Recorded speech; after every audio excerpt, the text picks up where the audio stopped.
أم أبيها وريحانته الطيبة فاطمة رضي الله عنها وأرضاها.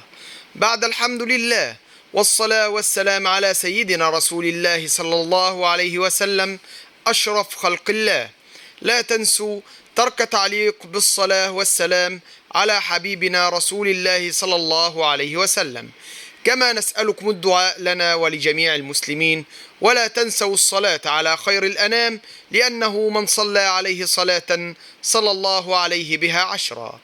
السيدة فاطمة رضي الله عنها وأرضاها كانت أكثر الناس شبها برسول الله صلى الله عليه وسلم، تشبهه في كلامه وفي مشيته وفي حركاته وسكناته.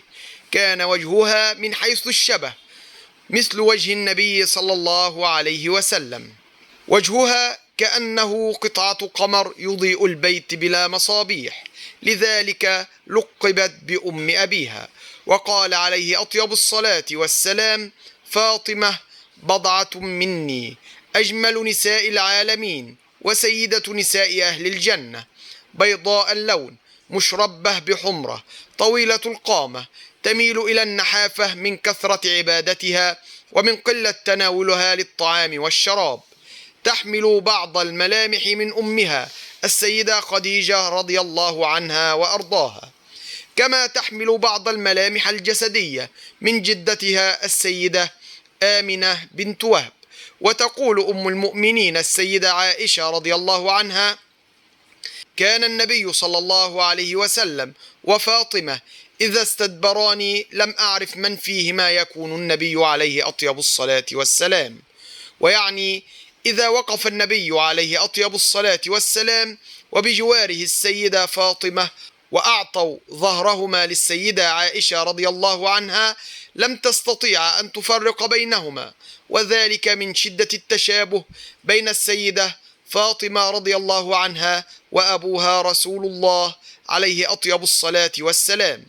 وكان رسول الله عليه أطيب الصلاة والسلام إذا رآها مقبلة عليه قام لها وقبل يديها وبسط لها عباءته وأجلسها عليه. وكان أيضا عليه أطيب الصلاة والسلام لا ينام كل ليلة حتى يقبلها بين عينيها الشريفتين رضي الله عنها وأرضاها. جمعنا الله وإياكم في صحبة النبي محمد صلى الله عليه وسلم وأصحابه وذريته وكل من سار على نهجه وانتهج طريقه إلى يوم الدين. لا تنسونا من صالح دعائكم والاشتراك بقناة علمني رسول الله صلى الله عليه وسلم. والسلام عليكم ورحمة الله وبركاته.